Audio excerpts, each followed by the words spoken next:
All right, hello everybody.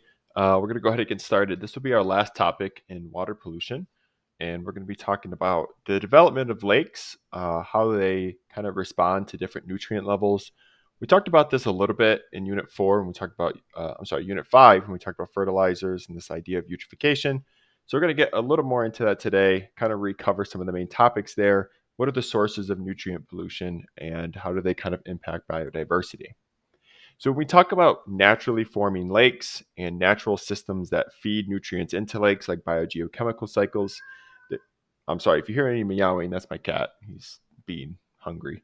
There are three different types of lakes, and we classify them based on the overall biodiversity and nutrient levels in them. So oligotrophic are any bodies of water that are nutrient poor, high in dissolved oxygen, and low biological oxygen demand. So we can see a very simple food web here, not a lot of biodiversity because there's not a lot of nutrients to support the producers, which support all the levels above them. Now, over time, this lake will slowly mature as it gets more nutrient runoff in it, and eventually it becomes a mesotrophic body of water. And this is going to have more nutrients, lower dissolved oxygen, and a little more biological oxygen demand because there's going to be more organisms to decompose. And then eventually, when a lake gets maximum number of nutrients, it's going to be eutrophic. So high nutrients, lower oxygen because there's more competition for that oxygen, more biological oxygen demand, and large food webs. So you can kind of think of this like succession in lakes, where you start with this simple lake with low nutrients, and over time it slowly becomes more mature until you get the final eutrophic lake down here. Now, normal eutrophic processes are healthy for a lake. However, humans, through pollution, can essentially cause this healthy process to go way too far through positive feedback loops. So, if you remember back to Unit 5, we talked about how fertilizers dump nitrogen and phosphorus into aquatic ecosystems. These create algae blooms that cover the water, blocking sunlight.